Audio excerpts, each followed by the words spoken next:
हरे कृष्ण कृष्णा कृष्ण हरे हरे, हरे राम राम राम हरे हरे। श्री वृंदावन धाम की जय। हम सब लोग श्री वृंदावन धाम में प्रवेश करना चाहते हैं, लेकिन ट्रेन से, फ्लाइट से, बस से और रूम बुकिंग करके हम वृंदावन में प्रवेश नहीं कर सकते। हमें वृंदावन में प्रवेश करना है जैसे कृष्ण ने प्रवेश किया था। कृष्ण सबसे पहले अपनी भगवान का जो स्थान है, जो अधिकार है, उसको छोड़ के वृंदावन में आते हैं, एक सामान्य व्यक्ति बनकर आते हैं। हमें भी हमारा जो पद है, जो अधिकार है, जो हमारी शिक्षा है, जो हमारा गौरव है, सब कुछ छोड़कर एक यक्कश्चित व्यक्ति बनकर वृंदावन में आना है। फिर श्री कृष्ण वृंदावन में राधे राधे पुकारते हैं। कोई यहाँ पर कृष्ण को नहीं पुकारता है, क्योंकि राधा रानी का यहाँ आधिपत्य है, वो यहाँ की सम्राज्ञी है, तो उन्हीं को पुकारते पुकारते हमको आना है। 1986 में सबसे पहली वृंदावन की यात्रा जब गुरुदेव राधानाथ महाराज लेकर आए थे, तो मथुरा स्टेशन पर उन्होंने हमारा स्वागत किया था और वहाँ पर कहा था कि वृंदावन में पहला कदम रखने से वापस जाने तक हमें हृदय के अंदर के कोने में श्रीमती राधा रानी को निरंतर पुकारते रहना चाहिए, उनकी कृपा याचना करते रहनी चाहिए। तीसरी बात, शहर का रजोगुण तमोगुण छोड़कर हमें वृंदावन में आना चाहिए। ऐश्वर्य भाव छोड़कर आना चाहिए, अपना तर्क बुद्धि छोड़कर आना चाहिए, क्योंकि वृंदावन धाम की लीला तर्क से और बुद्धि से समझ में आने वाली नहीं है। उसके लिए प्रेम और भक्ति के नेत्र होने चाहिए। प्रेमान जन चरित भक्ति विलोचनेन, जिस प्रकार संत सदैव हृदय में भगवान का अवलोकन करते हैं, उस भाव से हमें वृंदावन में प्रवेश करना चाहिए। और आखिरी बात, वृंदावन में जैसे कृष्ण एक भिक्षुक और याचक बन के आते हैं, वैसे हमें एक भिक्षुक और याचक बन के आना चाहिए। शहर की प्रवृत्ति में भिक्षुक बनना बहुत ही घटिया है, लेकिन वृंदावन धाम में जहाँ परम भगवान गोलोकेश्वर भी एक भिक्षुक याचक बनकर आते हैं, हमें भी श्री वृंदावन धाम में आते समय कोई भी संकोच नहीं होना चाहिए भिक्षुक और याचक बनने के लिए, क्योंकि वास्तव में प्रेम की भिक्षा मांगने के लिए ही हम लोग यहाँ पर आए हैं। इस भाव से जब आएंगे और इस रज में लोटपोट हो जाएंगे, इस वृंदावन धाम की गलियों में डोलेंगे, तब जाकर उनका दर्शन होगा, तब जाकर उनकी अनुकंपा होगी, कृपा होगी, दया होगी, तब हमारा जीवन संपन्न होगा और वृंदावन धाम में आकर हम श्री कृष्ण भगवान के और राधा रानी के चरणों का आश्रय प्राप्त करने का प्रयास करेंगे। जय जय श्री राधे श्याम। आइए इस भाव से हम वृंदावन चले। चलो वृंदावन, श्री जय जय श्री राधे श्याम। वृंदावन रम्यस्तान दिव्य चिंतामणिधाम रतन मंदिर मनोहार।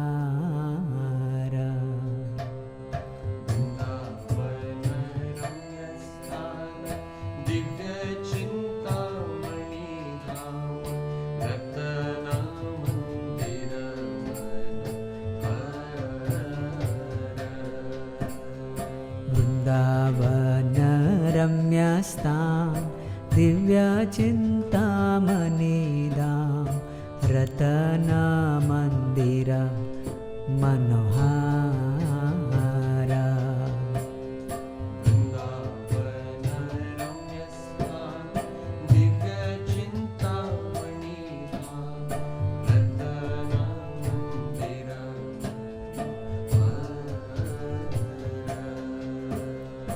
आवृता कालिंदी रे राजहंस केली कोरे ताहे शोभे कनक कमाला।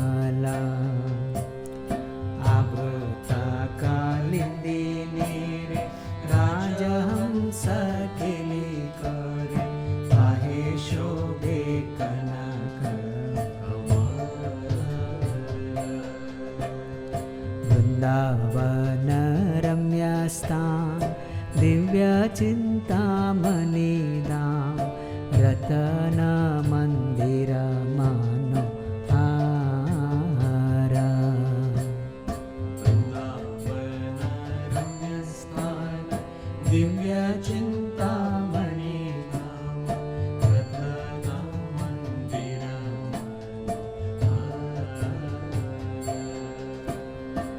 तारमध्ये हेमापीठ अष्टदले वेष्टित अष्टदले प्रधान नायिका तारमध्ये हेमापीठ अष्टदले वेष्टित अष्टदले प्रधान नायिका तारमध्ये रत्नसने बोसिया छे दुई जने श्याम संगे सुंदरी राधिका तारमध्ये रत्नसने बोसिया छे दुई जने श्याम संगे सुंदरी राधिका वृंदावन रम्यस्थान दिव्य चिंतामणिधाम रतन मंदिर मनोहार वृंदावन रम्यस्थान दिव्य चिंतामणिधाम रतन मंदिर मनोहार। ओ रूप लावण्य राशि आमिया पोड़ी छे खासी हास्य परिहास संभाषणे ओ रूप लावण्य राशि आमिया पोड़ी छे खासी हास्य परिहास संभाषणे नरोत्तम दास कहे नित्य लीला सुखमय सदाई स्फुरुक मोरा माने नरोत्तम दास कहे नित्य लीला सुखमय सदाई स्फुरुक मोरा माने वृंदावन रम्यस्थान दिव्य चिंतामणिधाम रतन मंदिर मनोहार वृंदावन रम्यस्थान दिव्य चिंतामणिधाम रतन मंदिर मनोहार वृंदावन रम्यस्थान दिव्य चिंतामणिधाम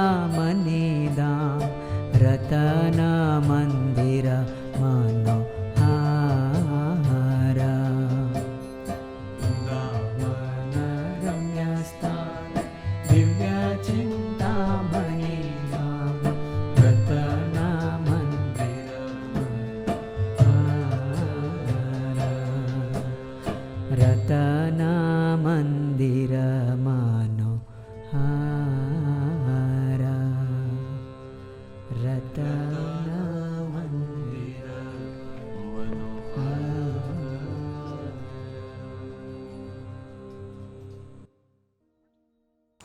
जय हो। आज जमुना जी दर्शन का दिन है, बहुत ही भाग्य का दिन। जमुना जी का सहारा, जमुना जी का संग आज प्राप्त होगा। अच्छे अच्छे भक्तों से कथा सुनने मिलेगी यमुना जी के विषय में। यमुना जी वृंदावन का अविभाज्य अंग है। आइए देखते हैं श्री यमुना जी का दर्शन और यमुना जी की कृपा। कितना सुंदर दर्शन है। श्री यमुना जी का जो उद्गम है वो गौलोक धाम में हुआ था। जब भगवान ने सृष्टि की गौलोक की, ग्वाल बालों को, गोपियों को, राधा रानी को निर्माण किया, तो सबसे पहले रास रचाया। उस रास में गोपियों के, राधा रानी के और श्री कृष्ण के दिव्य शरीर से दिव्य श्वेत जल निकला। वो श्वेत जल एकत्रित होकर उसका रूपांतर एक सरोवर में हुआ। रास के पश्चात राधा रानी, कृष्ण वहाँ पर आए और राधा रानी ने कहा, श्याम सुंदर जी, कितना सुंदर सरोवर है, क्यों ना उसको प्रवाहित किया जाए और नदी में रूपांतरित किया जाए। उसी समय वो सरोवर प्रवाहित हुआ और यमुना जी निर्माण हुई। इस तरह से गोवर्धन, श्री गोलोक वृंदावन की भूमि और यमुना जी, ये तीनों अविभाज्य हैं। इनके बिना ब्रज अधूरा है। और दूसरी बात, जब पृथ्वी को श्याम सुंदर जी ने वादा किया कि हम आएंगे, अवतार लेंगे, राक्षसों का नाश करेंगे, पापों का भार नष्ट करेंगे, तब राधा रानी ने कहा कि मैं वृंदावन, गोवर्धन और यमुना के बिना नहीं आऊँगी। तो श्री कृष्ण ने कहा कि आपके मंतव्य को पहले से जानकर मैंने 84 कोस का वृंदावन का हिस्सा, पूरा गोवर्धन और पूरी यमुना पृथ्वी पर प्रवाहित कर दी है। इस प्रकार से पृथ्वी पर श्री यमुना जी का अवतरण हुआ। आइए हम यमुना जी का आप सबकी ओर से आचमन करते हैं, प्रार्थना करते हैं कि आज की हमारी यमुना की यात्रा सबके लिए आनंदमय और पवित्र हो। जय जमुना माई की जय हो, जय जमुना माई की जय हो।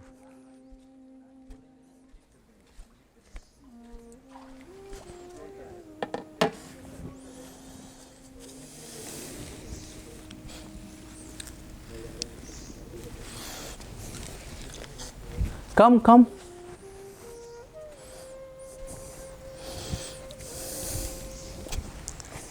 जय श्री राधे, जय श्री कृष्ण, यमुना मैया की जय हो, शिव की जय हो। आइए आइए आचमन कीजिए।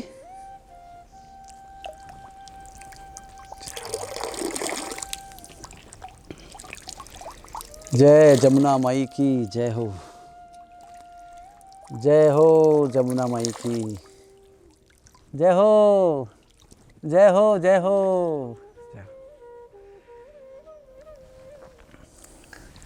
अभी जमुना जी के विषय में सुमधुर कथा करेंगे हमारे प्रिय बलदेव प्रभु जी। हरे कृष्णा।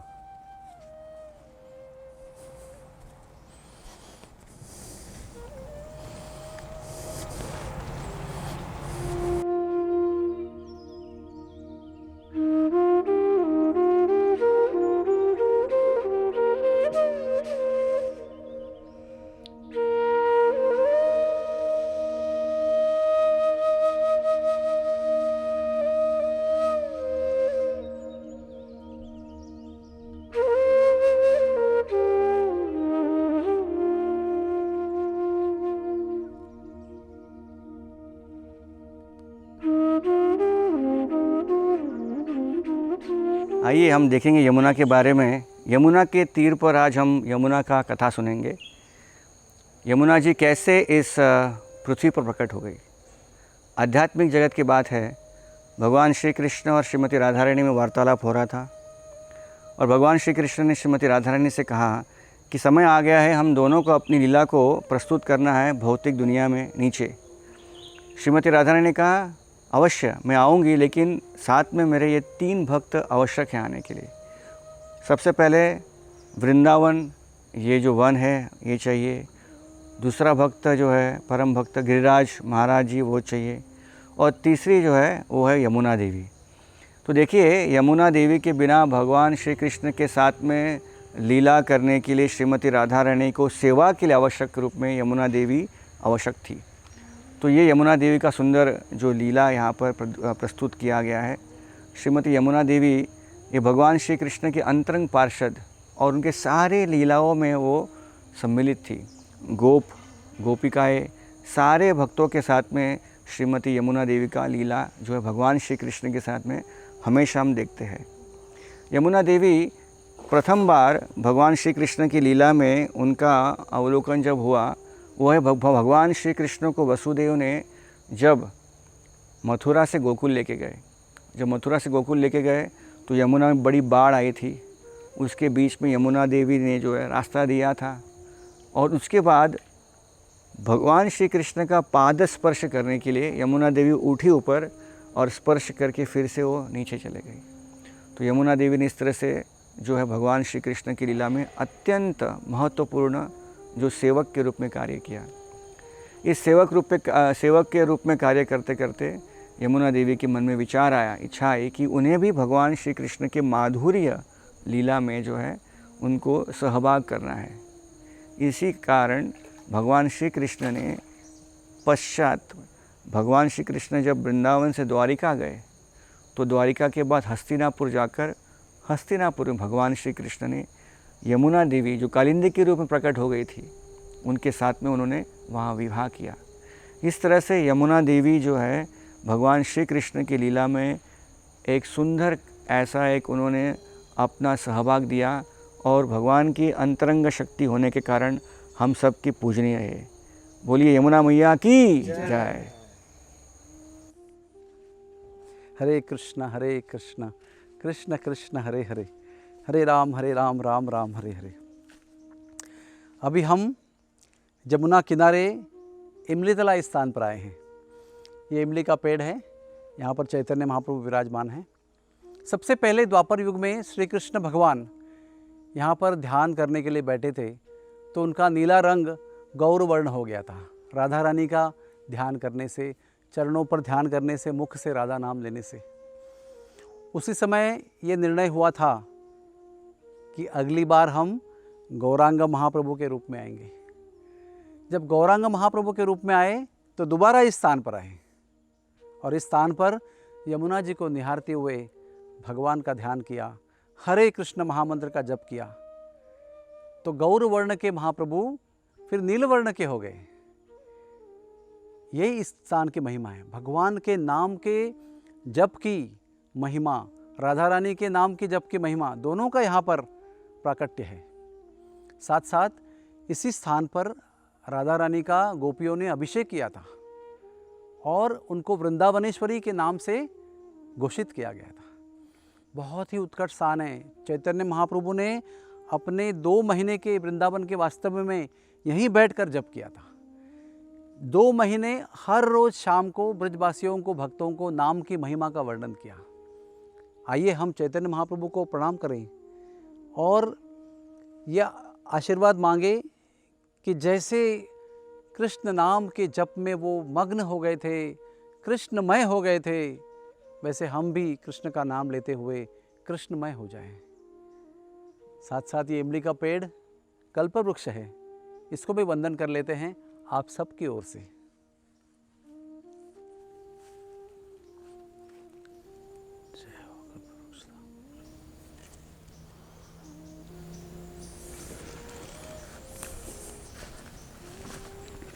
हरे कृष्ण कृष्ण कृष्ण हरे हरे, हरे राम राम राम हरे हरे।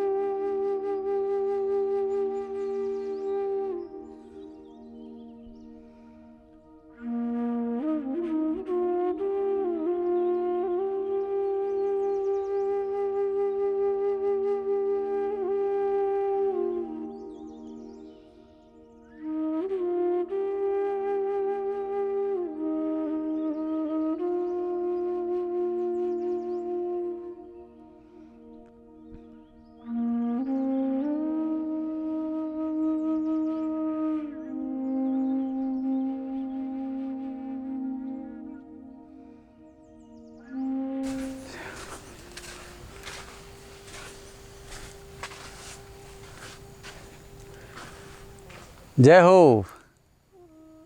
ये चीर घाट है। यहाँ पर कृष्ण भगवान ने गोपियों का चीर हरण किया था। सब लोग प्रश्न पूछते हैं कि ऐसे भगवान ने क्यों किया।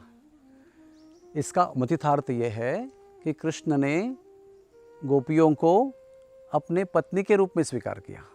ये इसका भाव है। इसका बहुत लोग गलत अर्थ निकालते हैं, लेकिन भाव बहुत मधुर और श्रेष्ठ है। देखिए, कृष्ण भगवान ऊपर बैठकर हमारे अहंकार को छीनना चाहते हैं। हम सबके ऊपर ये अहंकार का वस्त्र है। वो अगर वो उनको छीनने देंगे तो बदले में हमको भक्ति देंगे। यही इसका सार है। ये कदम का पेड़ है। इसमें कृष्ण भगवान ने बैठकर कात्यायनी व्रत जब गोपियों ने पूर्ण किया तो उसके बाद आकर सब गोपियों के चीर हरण किए और सबको अपने पत्नी के भाव से स्वीकार किया। इसके 5वें दिन उन गोपियों को रास में प्रवेश दिया। आइए इस कल्प वृक्ष को हम प्रणाम करते हैं और आशीर्वाद मांगते हैं।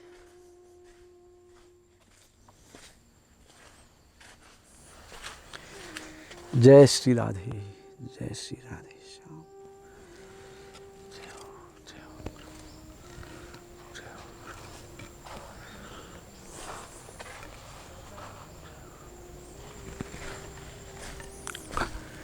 हरे कृष्ण कृष्ण कृष्ण हरे हरे, हरे राम राम राम हरे हरे।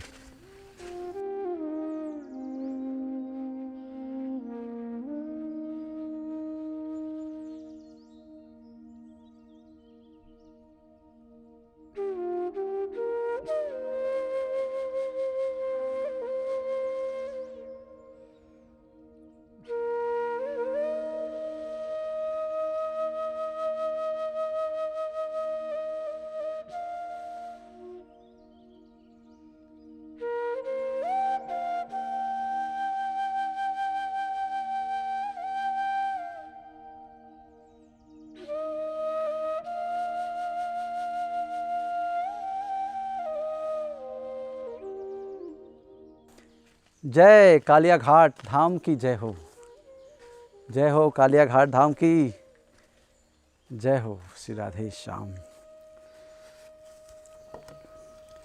ये स्थान जो है ये यमुना किनारे का एक महत्वपूर्ण स्थान है। इस स्थान पे सबसे पहले जब गरुड़ जी अमृत को समुद्र मंथन से लेकर आए थे तो यहाँ पर कदम्ब के पेड़ पर रखा था, इसलिए उसकी कुछ बूंदें भविष्य में होने वाली घटना को जानकर गरुड़ जी ने इस पेड़ पर डाली थी। इसलिए पूरी कालिया लीला में ये पेड़ जो था वो जीवित रहा। साथ साथ में श्रीदामा ने जो गेंद दी थी कृष्ण को, वो कृष्ण ने जानबूझकर गेंदोखर गांव से यमुना में फेंकी थी। तो श्रीदामा ने जिद की, मुझे वही गेंद चाहिए। कृष्ण ने कहा मैं दूसरी गेंद दूंगा, लेकिन श्रीदामा कहते हैं मुझे मेरी ही गेंद चाहिए। फिर चलो, फिर आ गए यमुना जी में ढूंढने के लिए। मन में था कालिया को दमन करना, बहाना था श्रीदामा के गेंद का। और एक बहाना है, एक बार कृष्ण बहुत अच्छा नृत्य कर रहे थे तो गोपियाँ कहती है इतना क्यों इतराते हो, सब तो राधा रानी से सीखा हुआ है। वो कहते नहीं, ये जो पद है ना ये मेरा खुद का है ये। अच्छा, तो मैं तुम्हें एक दिन एक अनोखा डांस दिखाऊंगा। तो ये भी मन में था कि यहाँ पर आके एक अनोखा नृत्य दिखाना है। ये तीनों के पार्श्वभूमि के आधारित ये कालिया घाट की लीला हुई है। आइए श्री कालिया घाट को प्रणाम कीजिए। कालिया की पत्नियाँ खड़ी हैं, कालिया नृत्य के ऊपर नृत्य कर रहे हैं भगवान। इनसे प्रार्थना करना बहुत ज़रूरी है कि हमें द्वेष से मुक्त करें, द्वेषपूर्ण हृदय से मुक्त करके हम परम भक्त बनाइए आपका। हरे कृष्ण कृष्ण कृष्ण हरे हरे, हरे राम राम राम हरे हरे। इस सुंदर स्थान की कथा सुनने के लिए हम हिज ग्रेस गोपति प्रभु को आमंत्रित करेंगे। हरे कृष्णा। श्री वृंदावन धाम जय जय श्री राधे।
हरे कृष्णा। तो हम सभी लोग यहाँ पर अभी कालिया दह के पास आए हैं। कृष्ण लीला में इसका वर्णन बहुत सुंदर तरीके से आता है। ये जो जगह है कालिया दह बहुत ही प्रसिद्ध है। वृंदा ब्रज परिक्रमा हो या हम देखते हैं श्री कृष्ण लीला में इसका वर्णन बहुत ही अच्छी तरीके से आता है। तो हम देखेंगे कि किस प्रकार भगवान श्री कृष्ण ने कालिया का दमन किया था। तो ऐसे कहते हैं कि इस यमुना के डोह में, जिस जगह पर अभी हम आए हैं, इसको कालिया डोह भी कहते हैं। यहाँ पर कालिया रहता था और कालिया के मुख से इतना जहरीला विष बाहर आता था, मतलब जहर बाहर आता था। उसके प्रभाव के कारण उस डोह के आजू बाजू में जितने भी पेड़ थे, जितने भी लताएं थे, छोटे छोटे वृक्ष थे, वो सब मर गए थे। इतना जहर कालिया के मुख से बाहर आता था। उसका प्रभाव इस तरीके से वहां पर होता था। ऐसे भी सुखदेव गोस्वामी कहते हैं श्रीमद् भागवत में, यदि इस डोह के ऊपर से कोई पक्षी ऊपर से जा रहा था या जा रहा है तो विष के प्रभाव के कारण वो मरकर गिर जाता था। और फिर यहाँ जो वृंदावन के ब्रजवासी थे या जो वृंदावन की गैया थी, वो तो यहाँ पर पानी पीने के लिए भी नहीं आते थे, क्योंकि इतना जहरीला था वो कालिया कि पानी के प्रभाव के कारण भी गैया या ब्रज जो गोपियां थी, उनको भी बहुत यहाँ पर समस्याएं निर्माण होती थी। तो इसीलिए श्री कृष्ण ने एक बार सोचा कि यहाँ पर गैया पानी पीने के लिए नहीं आ सकती, जो मेरे सखा हैं यहाँ पर लीला करने के लिए नहीं आ सकते, और इसीलिए भगवान श्री कृष्ण ने सोचा कि इस कालिया का दमन करना बहुत महत्वपूर्ण है। और इसीलिए भगवान श्री कृष्ण ने क्या किया कि कालिया डोह के बाजू में ही जो एक केली कदम का वृक्ष था, उस वृक्ष के ऊपर चढ़ गए इस डोह में छलांग लगाने के लिए। तो कोई कह सकता है कि जिस वृक्ष पर भगवान श्री कृष्ण चढ़े वो वृक्ष कैसे जीवित था। हमारे आचार्य ऐसे कहते हैं क्योंकि उस वृक्ष को भगवान श्री कृष्ण के चरणों का स्पर्श हो गया और इसीलिए वो वृक्ष जीवित हो गया। कुछ आचार्य ऐसे भी कहते हैं अलग अलग शास्त्रों के अनुसार कि जब एक बार गरुड़ जी अमृत का कुंभ लेकर आए थे और उनको पता था कि भविष्य में भगवान श्री कृष्ण यहाँ लीलाएं करने वाले हैं, तो उस अमृत के कुछ बिंदु उन्होंने इस वृक्ष के ऊपर डाले थे और इसीलिए ये वृक्ष जीवित रह गया था। और इस केली कदम के वृक्ष के ऊपर भगवान श्री कृष्ण चढ़े और भगवान श्री कृष्ण चढ़कर उन्होंने छलांग लगाई। और जैसे ही उन्होंने उस डोह में छलांग लगाई तो भगवान श्री कृष्ण बहुत सुंदर तरीके से पानी में लीलाएं करने लगे, जोर जोर से आवाज करने लगे, बहुत अच्छी तरीके से तैरने लगे। और जैसे ही ये कालिया को पता चला, जो कालिया पानी के अंदर बैठा था, उसको पता चला कि मेरे घर के ऊपर किसी ने तो आक्रमण किया है। और जैसे ही कालिया ने देखा कि एक बहुत सुंदर बालक यहाँ पर आकर मेरे घर के ऊपर आक्रमण कर रहा है। सुखदेव गोस्वामी भगवान श्री कृष्ण का सुंदर रूप का वर्णन करते, जो सुंदर रूप कालिया देख रहा था। पीला वस्त्र परिधान किया है, गले में कौस्तुभ है, बहुत ही सुंदर मुकुट भगवान ने परिधान किया है। इस प्रकार सुंदर रूप कालिया देख रहा था, लेकिन कालिया ने भगवान को पहचाना नहीं। कालिया ये देख रहा था कि मेरे सामने मेरा शत्रु खड़ा है। और इस प्रकार कालिया ने जब भगवान के ऊपर आक्रमण किया तो दोनों के बीच में एक घमासान युद्ध शुरू हो गया। और भगवान भी इस प्रकार की अलग अलग लीलाएं वहां पर करने लगे कालिया के साथ कि मानो सभी लोग डर गए कि शायद भगवान श्री कृष्ण यहाँ पर अभी उनको कालिया कुछ ना कुछ कर सकता। इस प्रकार सब लोग डरने लगे। ऐसे वर्णन आता है कि जैसे ही ब्रजवासियों को पता चला कि कृष्ण ने कालिया डोह में छलांग लगाया है, वो भी देखने के लिए आ गए, डर के मारे रोने लगे, गैया रोने लगी, ब्रज जो भगवान श्री कृष्ण के जो सखा थे वो रोने लगे। जब यशोदा माई को पता चला, यशोदा माई भागते भागते भागते यमुना के किनारे आई, वो भी रोने लगी। सिर्फ केवल एक ही व्यक्ति थे जो अपने गालों में हंस रहे थे, वो थे बलराम जी। उनको पता था कि कृष्ण को कुछ नहीं होगा। और जब नंद बाबा जो थे और जो बड़े गोप थे, उन्होंने यमुना नदी में भगवान श्री कृष्ण को बचाने के लिए छलांग लगाने का प्रयास किया, तो बलराम जी ने सबको रोक लिया। और जैसे ही सबको रोक लिया तो भगवान श्री कृष्ण ने भी जान लिया कि अभी बहुत हो गया, अभी कालिया का दमन करना ही चाहिए। तो तब भगवान श्री कृष्ण ने कालिया के फणों के ऊपर अपने पैरों के जोर जोर से लत्ता प्रहार करने लगे। और जैसे ही लत्ता प्रहार करने लगे, ऐसे कहते हैं भागवत में कि कालिया को 100 फण थे और हर एक फण से जहर बाहर आने लगा। और इस प्रकार से जहर, जैसे एक एक फणों से जहर बाहर आने लगा तो कालिया की शक्ति कम होने लगी। भगवान श्री कृष्ण उसके माथे के ऊपर जोर जोर से लत्ता प्रहार करने लगे और थोड़ी ही देर में कालिया की जो पूरी शक्ति थी वो कम हो गई और कालिया नियंत्रण में आने लगा।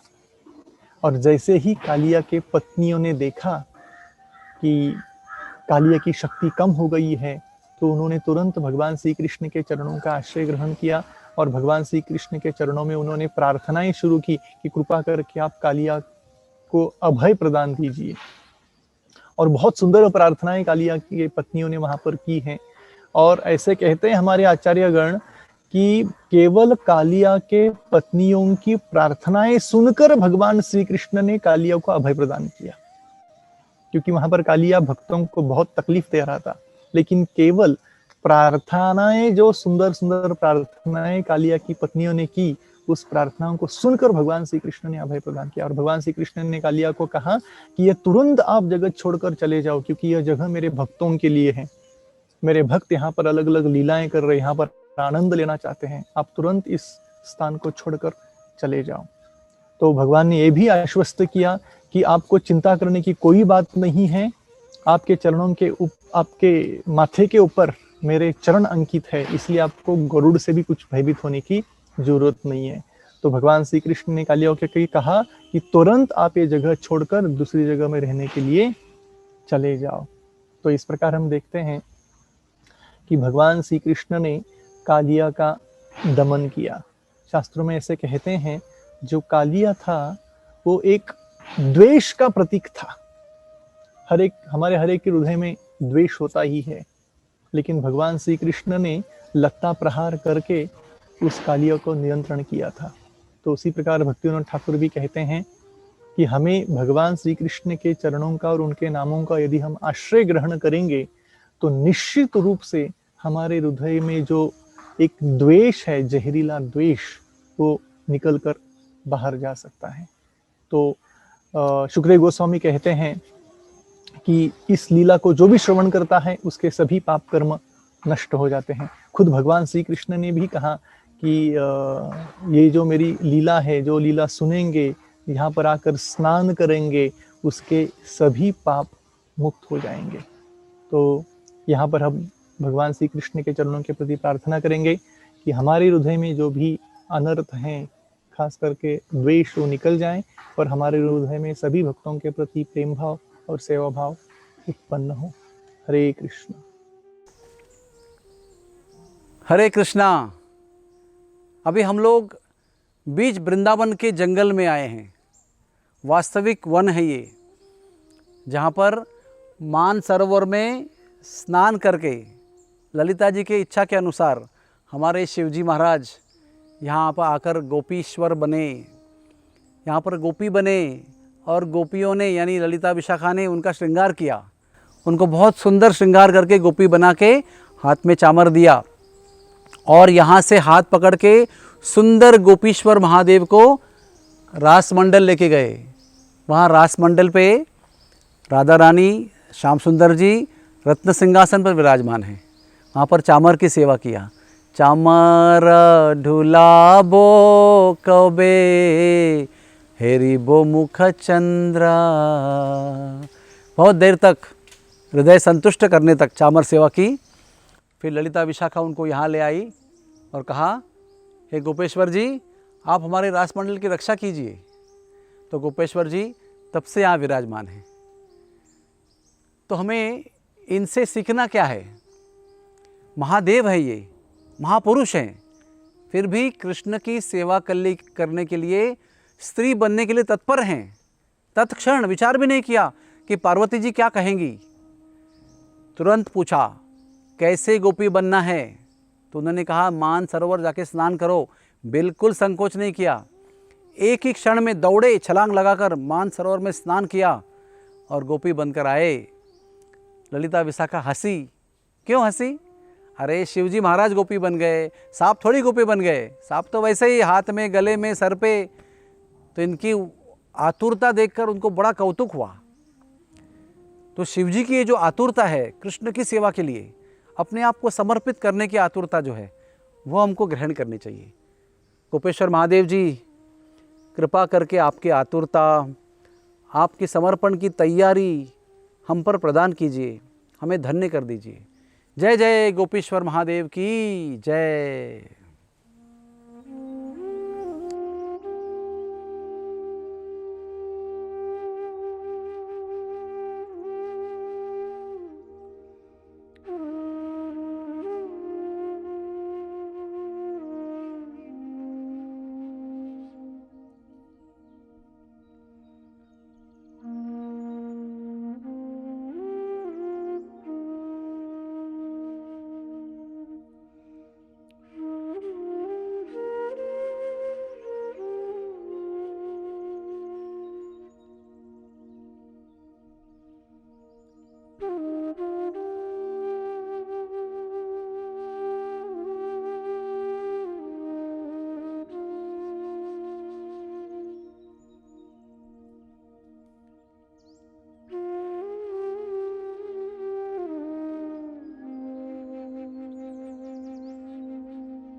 राधे राधे गोविंदा गोविंद राधे, राधे राधे गोविंदा गोविंद राधे। अभी हम ब्रह्मांड घाट पे आए हैं। इस घाट पे कृष्ण भगवान ने माटी खाई थी। बोलो कान्हा ने माटी खाई, कान्हा ने माटी खाई। सबने जाकर तकरार की, बलराम ने भी तकरार की मैया से। तो फिर क्या हुआ? मैया आई और पूछा कान्हा ने तुमने माटी खाई? नहीं मैया, मैं नहीं माटी खाई। फिर क्या हुआ? मैया ने कहा अरे मुंह खोल के देखेंगे, पता चलेगा माटी खाई कि नहीं खाई। और जैसे ही कान्हा ने मुंह खोला, मैया बड़ी दिग्मूढ़ हो गई। मैया ने कान्हा के मुख में ब्रह्मांड देखा, अपने आप को भी मुख में देखते हुए मुख में देखा। सारे जितने भी सृष्टि, जितने ब्रह्मांड, जितने सृजन, जितना निर्माण भगवान ने किया है, सबका दर्शन मैया ने कृष्ण के मुख में किया। बड़ी दिग्मूढ़ हो गई मैया, भ्रमित हो गई और प्रार्थना करने लगी, अरे बाप रे, मैंने कितनी बार इनको डांटा, ये तो भगवान है मेरा बालक। फिर कान्हा को अच्छा नहीं लगा। मैया का भाव वात्सल्य से ऐश्वर्य में जा रहा है, स्तुति में जा रहा है, अच्छा नहीं लगा। मुंह बंद किया, एक मधुर सा स्मित हास्य दिया। मैया सब कुछ जो देखा था भूल गई और कान्हा को गोद में लिया। इसलिए इस घाट का नाम ब्रह्मांड घाट है। कन्हैया ने मट्टी खाकर यहाँ पर पृथ्वी तत्व को शुद्ध किया है। बछड़े जब बने थे तो सारे ब्रज के चप्पे चप्पे में, कण कण पे माटी खाई थी उन्होंने। इतना उनको ब्रज भूमि पर प्रेम है। आइए इस ब्रह्मांड घाट को हम प्रणाम करते हैं और आगे चलते हैं। राधे राधे गोविंदा गोविंद राधे, जय राधे जय कृष्णा, जय वृंदावना, श्री गोविंद गोपीनाथा, मदन मोहना, श्याम कुंड राधा कुंड गिरि गोवर्धना कालिंदी जमुना जय जय महावना। कितना भाग्यपूर्ण दिन था। पूरे दिन हम यमुना के इस तट पर उस तट पर अनेक तटों पर घूमे। बड़ा ही पवित्र स्थान, इन सब का हमने दर्शन किया। अभी हम अंत में केशी घाट में आए हैं। इस घाट पर श्री कृष्ण ने केशी का वध किया। हरे कृष्णा। इतना सुंदर दृश्य है यहाँ पर। यमुना जी का बहुत मधुर प्रवाह है, सुंदर सुंदर घाट बने हुए हैं। क्यों ना हम इस सुंदर घाट पर हिज ग्रेस कृष्ण धन प्रभु को बुलाएं, उनको आमंत्रित करें और केशी घाट की लीला सुनें। साथ साथ यमुना जी का सानिध्य प्राप्त करके केवल पाप नष्ट नहीं होते, वृंदावन धाम में यमुना जी का सानिध्य करके पुण्य भी नष्ट हो जाते हैं और प्रेम भक्ति प्राप्त होती है। तो आप सब लोगों ने आज यमुना जी की यात्रा की, विशेष यात्रा। आप सबको यमुना जी की ओर से प्रेम और भक्ति की प्राप्त होगी, इसमें कोई संदेह नहीं है। जय जय श्री राधे श्याम, जय जय श्री वृंदावन धाम, श्री यमुना कालिंदी महारानी की जय।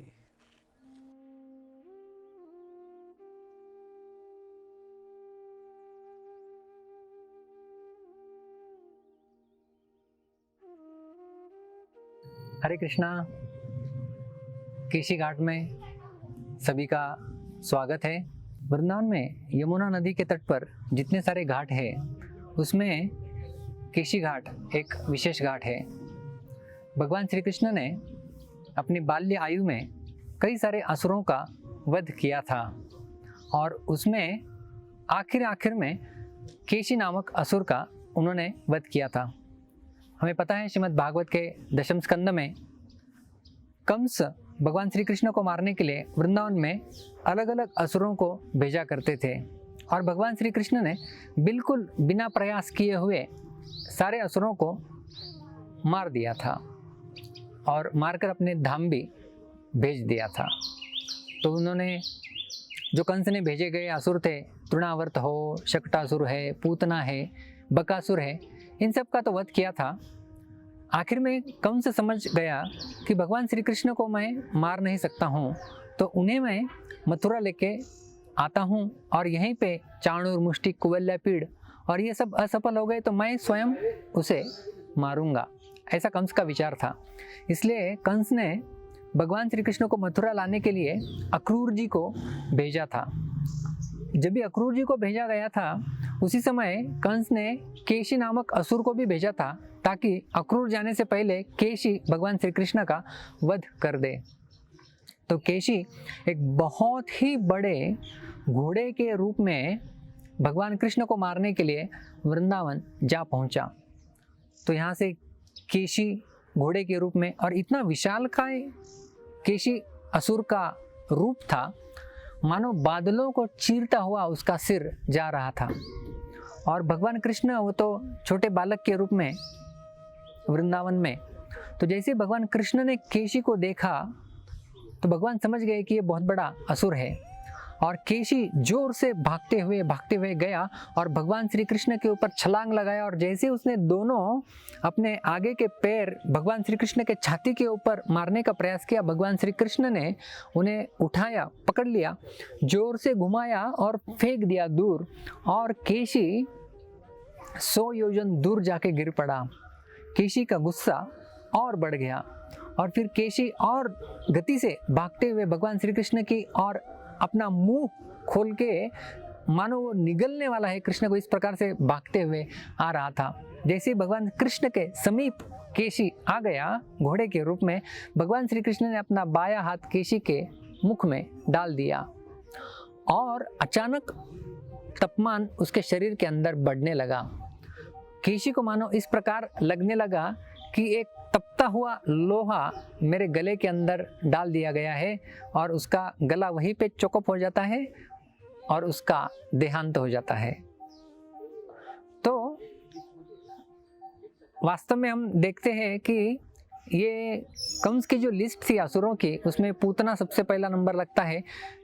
तो ये केशी सबसे शक्तिशाली असुरों की लिस्ट में इसका नाम था कंस के, इसलिए सबसे आखिर में भेजा गया था कंस के द्वारा कृष्ण को मारने के लिए।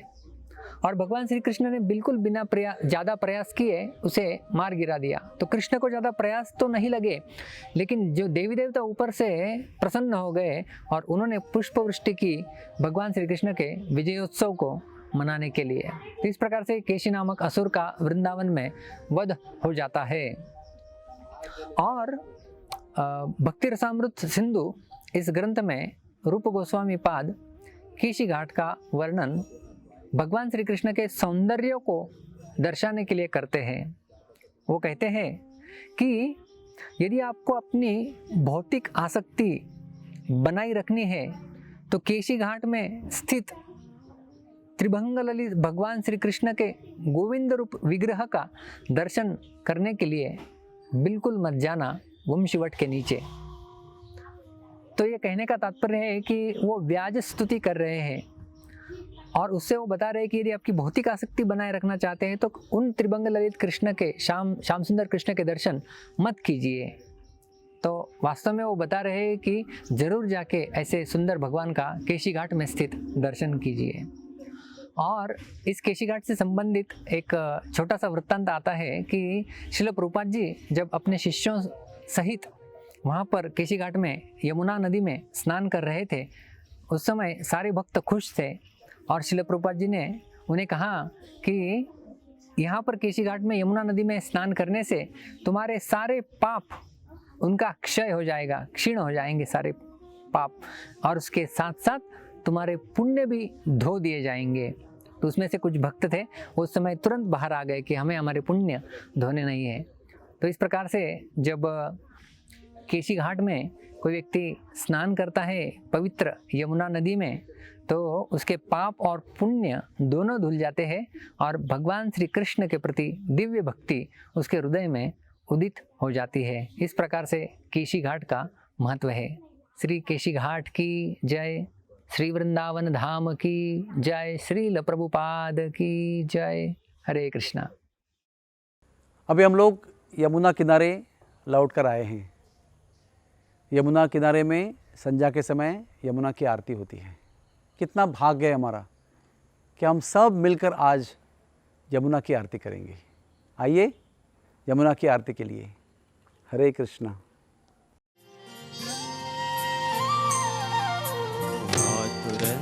कश्यपत्तने विपत्तिहारिणि प्रेक्षयाति पापिनोऽपि पापसिन्धुतारिणि।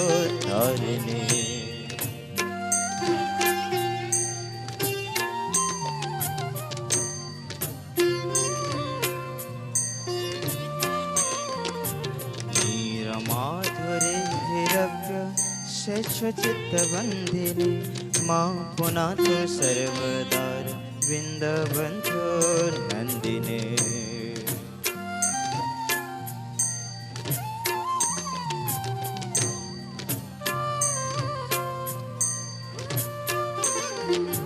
हारि बारि धारयावि मंडितोरुखण्डवा पुण्डरीको मण्डलब्ध अण्डजले ताण्डवा।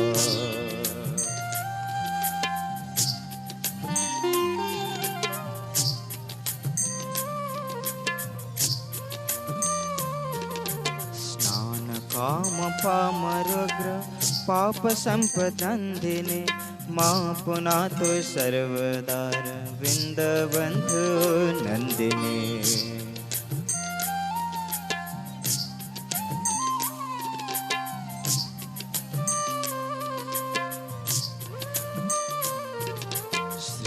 श्रीकराभिमुष्ट जन्तु दुर्विपाकमर्दिने नंद नंदनंतरंग भक्ति पूरा वर्धिने।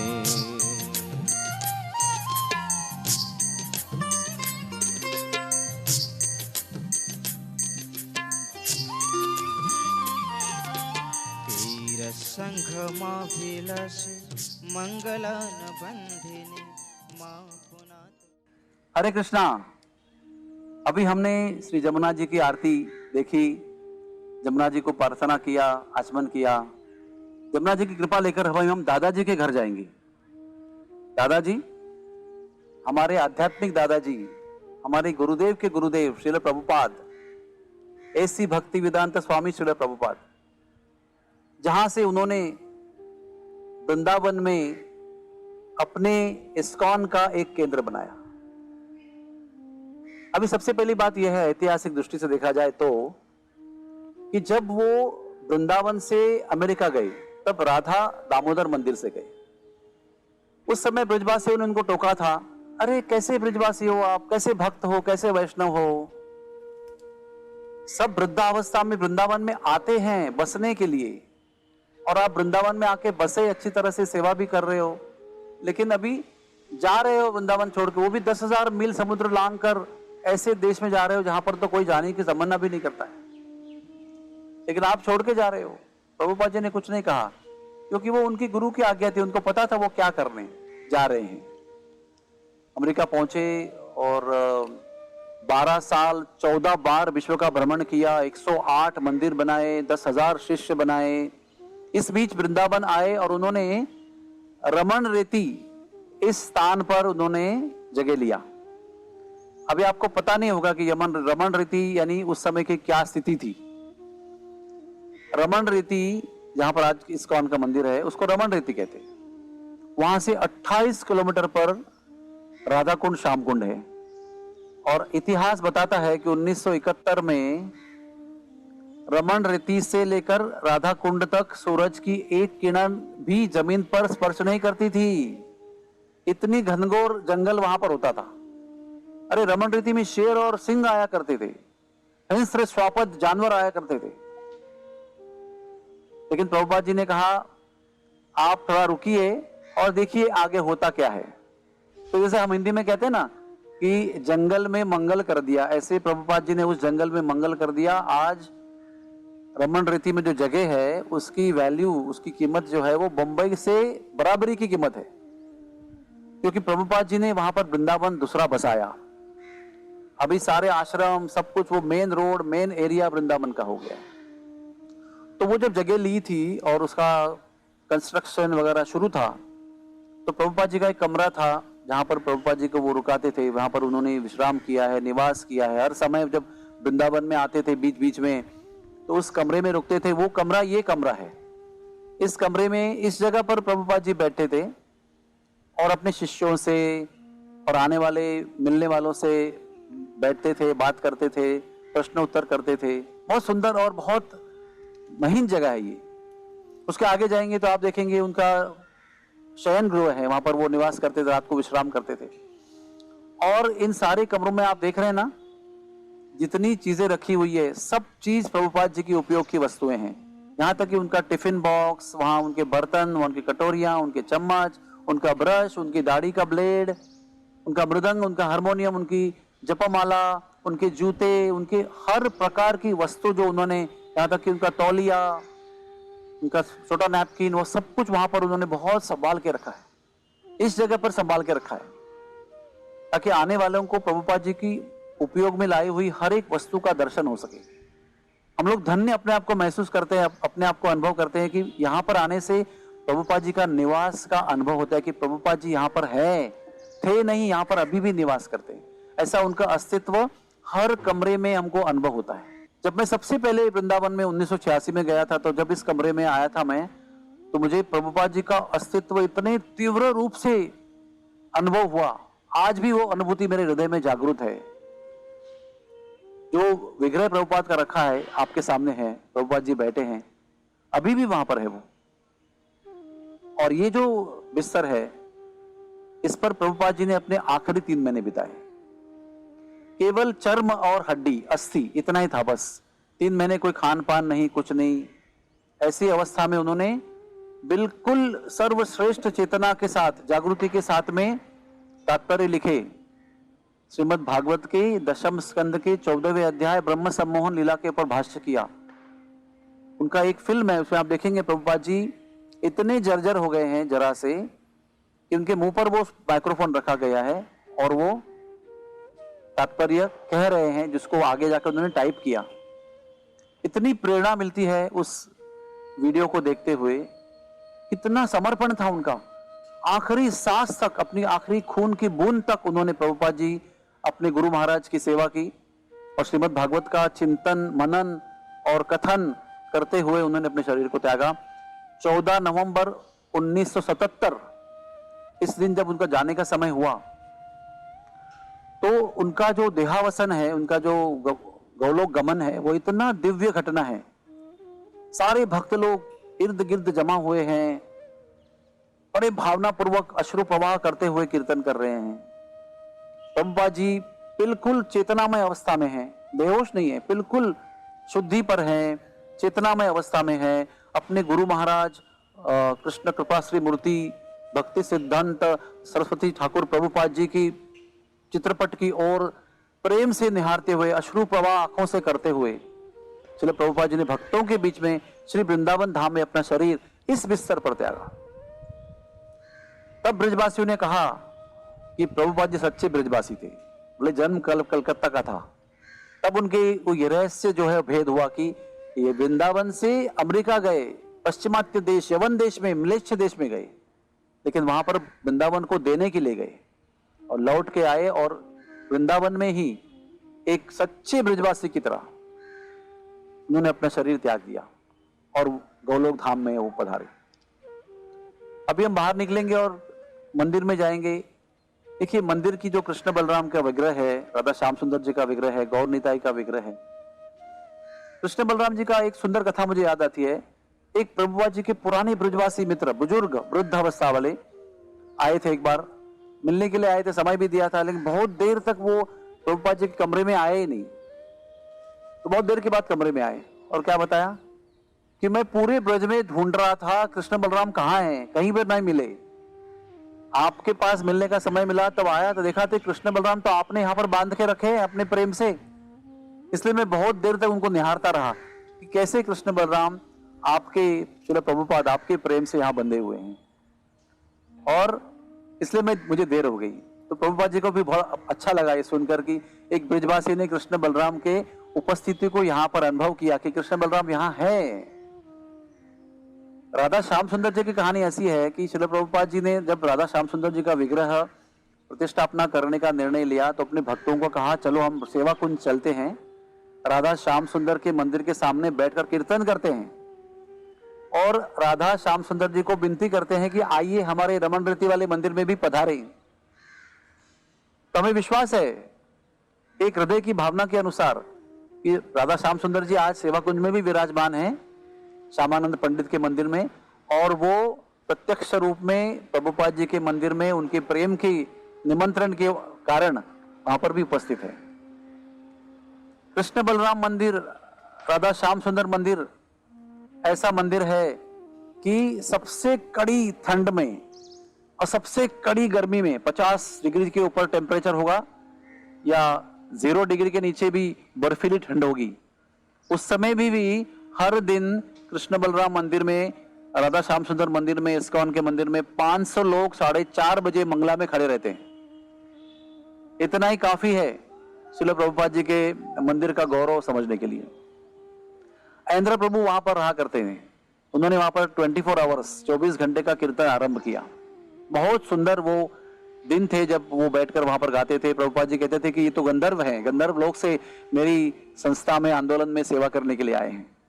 अभी अभी उनका देहांत हुआ है कुछ साल को पहले। तो वो एक ऐसे विभूति थे जो हमारे कृष्ण बलराम मंदिर के बहुत बड़े भक्त थे वो। और अब हम आगे चलते हैं दर्शन करते हुए तो प्रभुपाद जी की समाधि में आएंगे।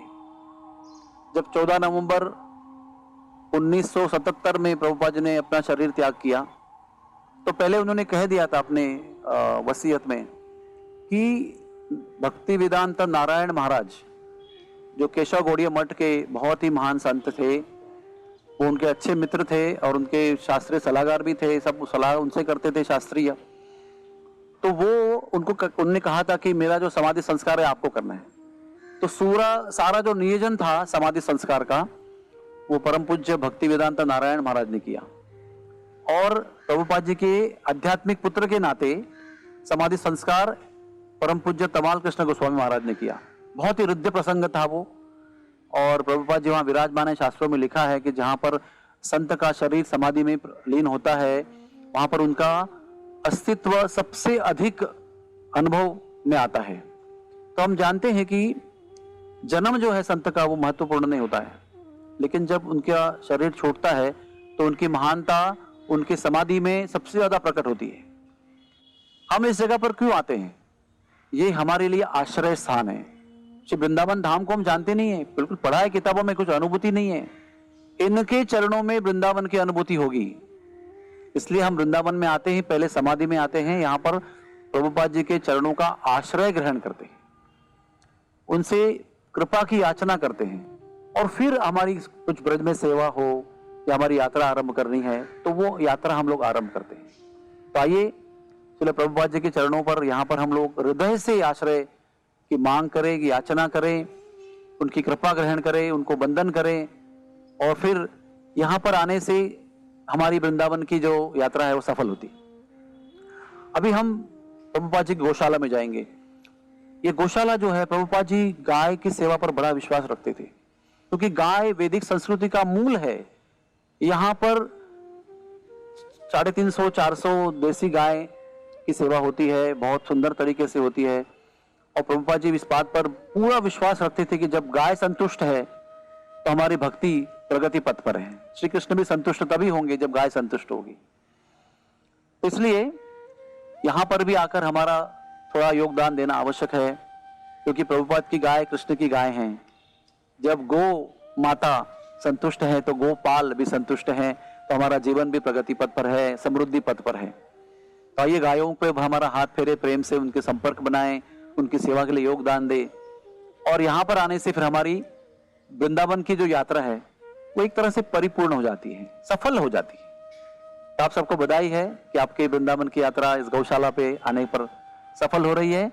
हरे कृष्णा और धन्यवाद। पुनः वो पवित्र घड़ी आ गई है, संध्या का समय आ गया है। दामोदर अष्टकं गाने की शुभ घड़ी अभी आ रही है।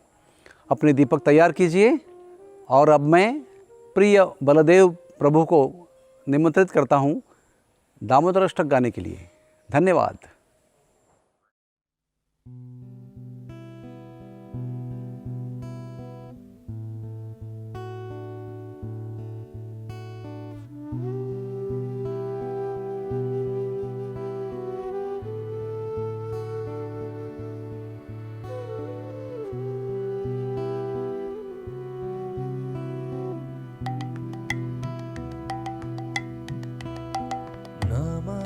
नमामीश्वरं सच्चिदानन्दरूपं लसत्कुण्डलं गोकुले व्रजमानं। नमामीश्वरं सच्चिदानन्दरूपं लसत्कुण्डलं गोकुले व्रजमानं। नमामीश्वरं सच्चिदानन्दरूपं लसत्कुण्डलं गोकुले व्रजमानं। नमामीश्वरं सच्चिदानन्दरूपं लसत्कुण्डलं गोकुले व्रजमानं। यशोदाभियो लोकलादवमानं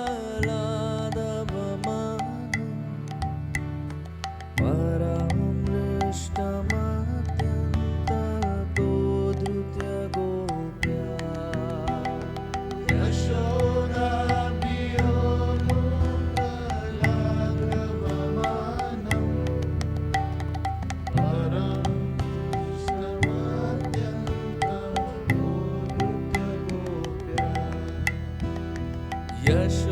यशोदाभियो लोकलादवमानं परमृष्टमत्यन्ततोधृत्य गोप्या।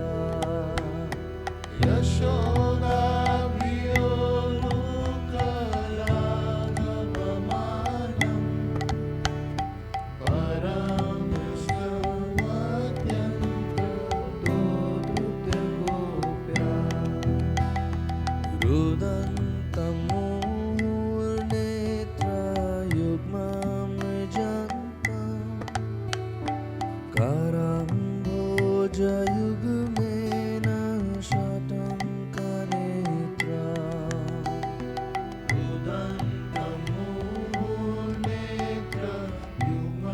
उदन्तमुनेत्रयुग्ममृजन्तम् काराम्भोजयुग्मेन शतङ्कनेत्रम् रुदन्तमुनेत्रं युग्ममृजन्तम् काराम्भोजयुग्मेन शतङ्कनेत्रम्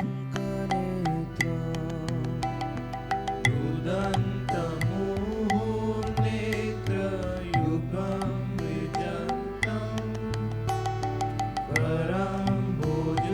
काराम्भोजयुग्मेन शतङ्कनेत्रम् मुहुर्श्वासकं पात्रिरेखाङ्ककण्ठा स्थिताग्रेव दामोदरं भक्तिवादा मुहुर्श्वासकं पात्रिरेखाङ्ककण्ठा स्थिताग्रेव दामोदरं भक्तिवादम् मुहुर्श्वासकं पात्रिरेखाङ्ककण्ठा स्थिताग्रेव दामोदरं भक्तिवादा मुहुर्श्वासकं पात्रिरेखाङ्ककण्ठा स्थिताग्रेव दामोदरं भक्तिवादम्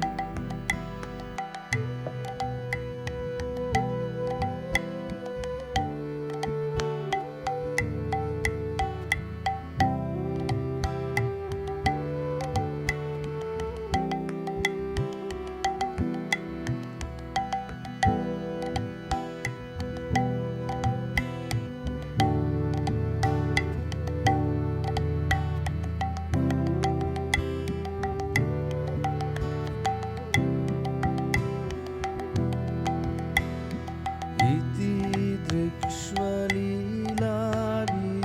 आनन्दकुन्दे स्वघोषं निमज्जन्तम् आख्यापयन्तम् इति दृक्ष्वलीलाभि आनन्दकुन्दे स्वघोषं निमज्जन्तम् आख्यापयन्तम् इति दृक्ष्वलीलाभि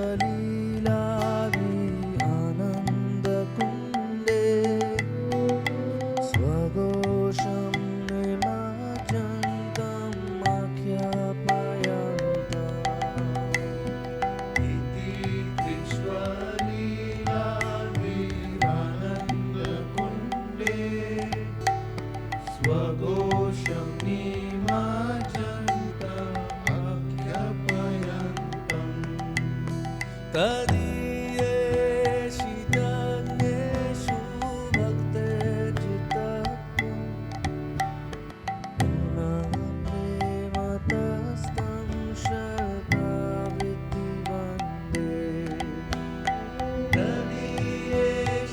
तदीयेषितज्ञेषु भक्तेर्जितत्वम् पुनः प्रेमतस्तं शतावृत्ति वन्दे तदीयेषितज्ञेषु भक्तेर्जितत्वम् पुनः प्रेमतस्तं शतावृत्ति वन्दे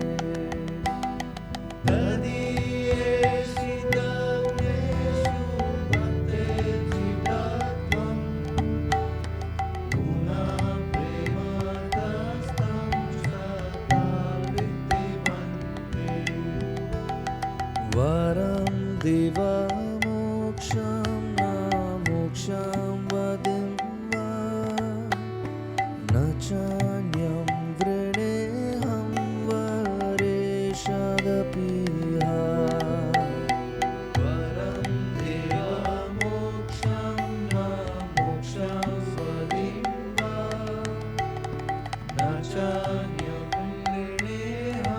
वरेशदपिहा वरं देवमोक्षं न मोक्षं वदिं वा न चान्यं वृणेऽहं वरेशदपिहा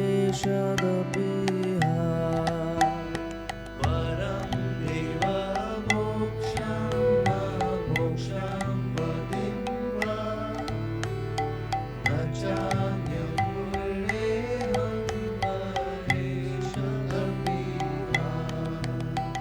इदं ते वपुर्नाथ गोपालबालं सदा मे मनस्य वीरस्तं किमन्ये इदं ते वपुर्नाथ गोपालबालं सदा मे मनस्य वीरस्तं किमन्ये इदं देव पूर्णाथ गोपालबालं सदा मे मनस्य वीरस्तं किमन्ये इदं देव पूर्णाथ गोपालबालं सदा मे मनस्य वीरस्तं किमन्ये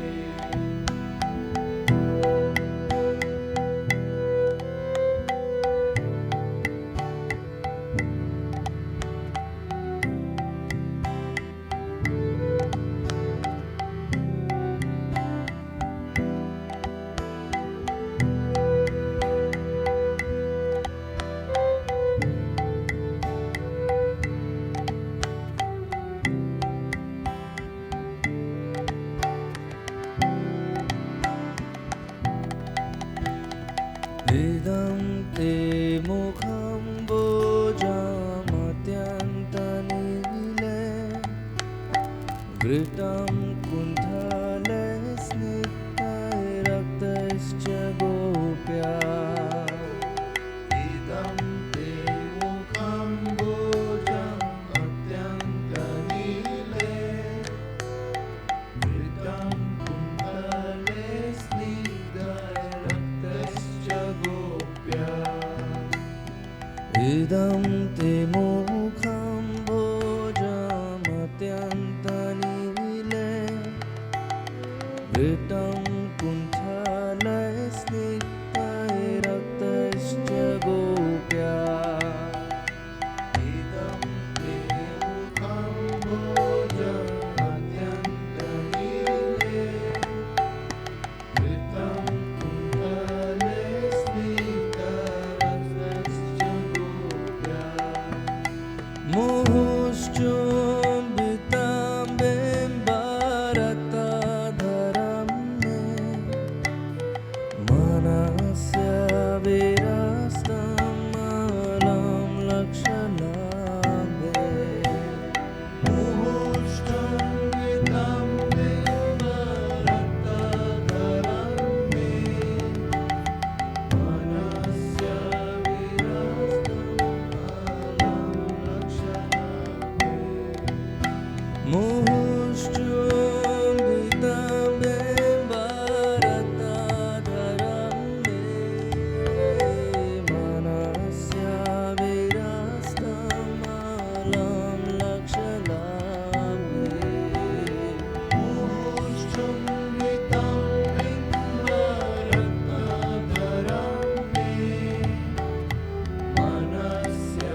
दामोदरानन्तविष्णु प्रसीद प्रभो दुःखजलाब्धिमग्ना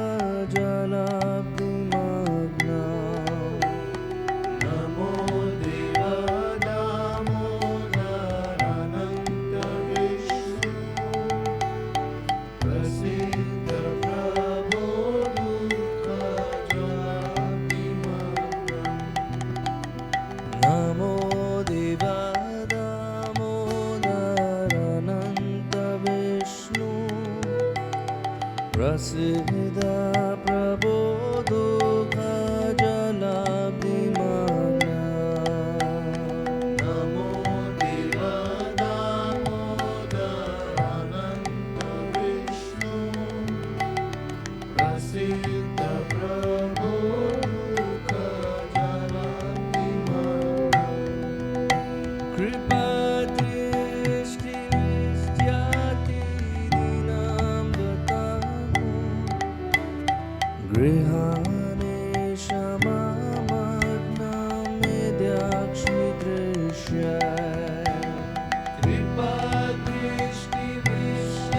कृपादृष्टिविद्यातिदीनां दत्तामो गृहाणे क्षमामग्नां मेद्याक्षिदृश्य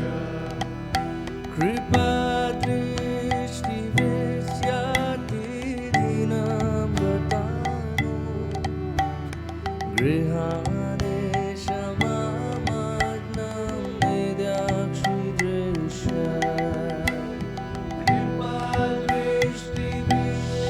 कृपादृष्टिविद्यातिदीनां दत्तामो गृहाणे क्षमामग्नां मेद्याक्षिदृश्य कुबेरात्मजो बद्धमृतैवयात्मा त्वया मोचितो भक्तिभाजो कृतो च कुबेरात्मजो बद्धमृतैवयात्मा त्वया मोचितो भक्तिभाजो कृतो च कुबेरात्मजो बद्धमृतैवयात्मा त्वया मोचितो भक्तिभाजो कृतो च कुबेरात्मजो बद्धमृतैवयात्मा त्वया मोचितो भक्तिभाजो कृतो च तथा प्रेम भक्ति स्वकामे प्रयच्छ न मोक्षे ग्रहो मेऽस्ति दामोदरेया तथा प्रेम भक्ति स्वकामे प्रयच्छ न मोक्षे ग्रहो मेऽस्ति दामोदरेया तथा प्रेम भक्ति स्वकामे प्रयच्छ न मोक्षे ग्रहो मेऽस्ति दामोदरेया तथा प्रेम भक्ति स्वकामे प्रयच्छ न मोक्षे ग्रहो मेऽस्ति दामोदरेया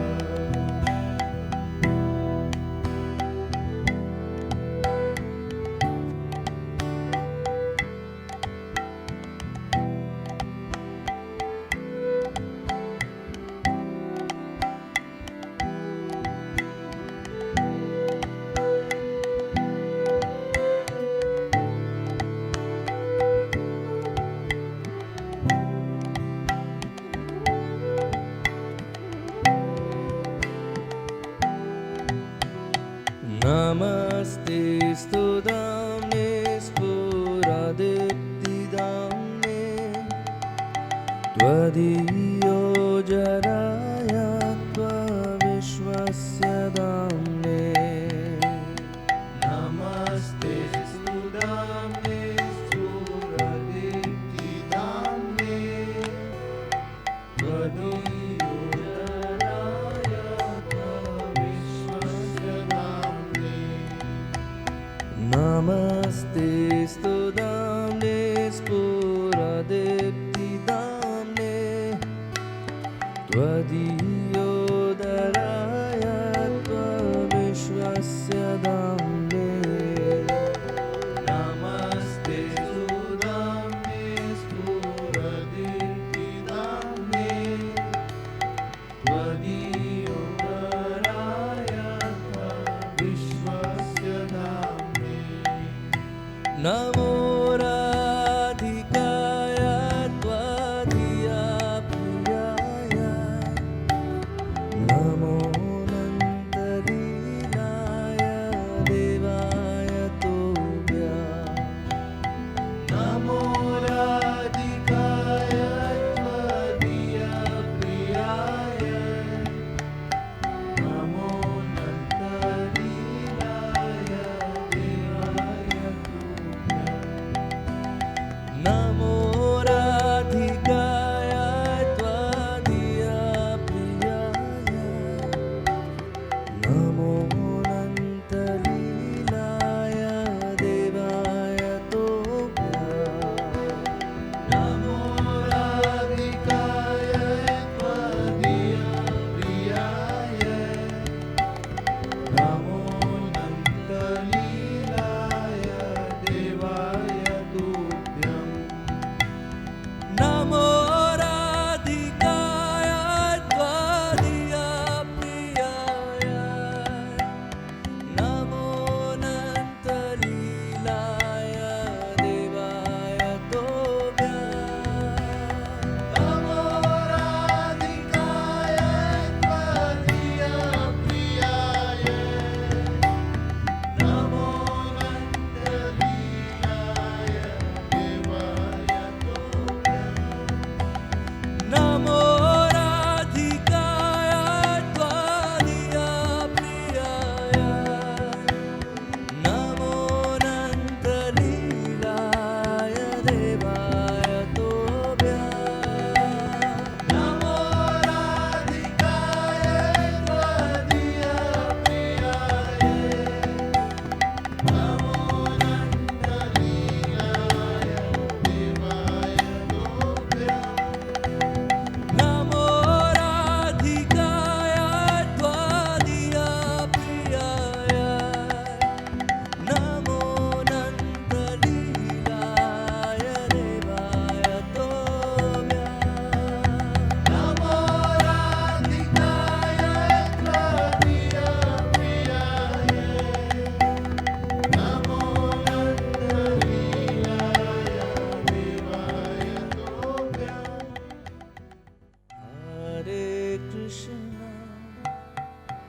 हरे कृष्ण कृष्ण कृष्ण हरे हरे हरे राम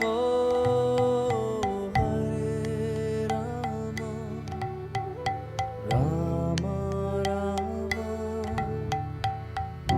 हरे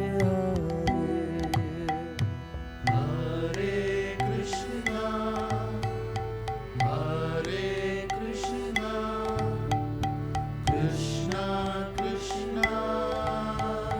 हरे हरे हरे राम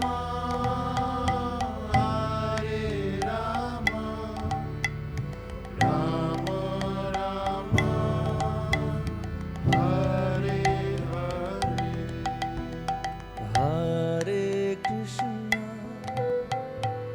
हरे कृष्ण कृष्ण कृष्ण हरे हरे हरे राम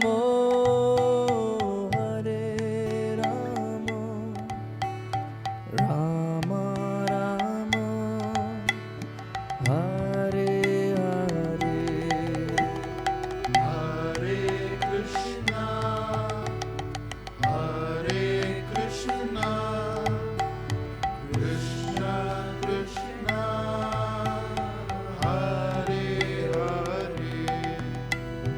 हरे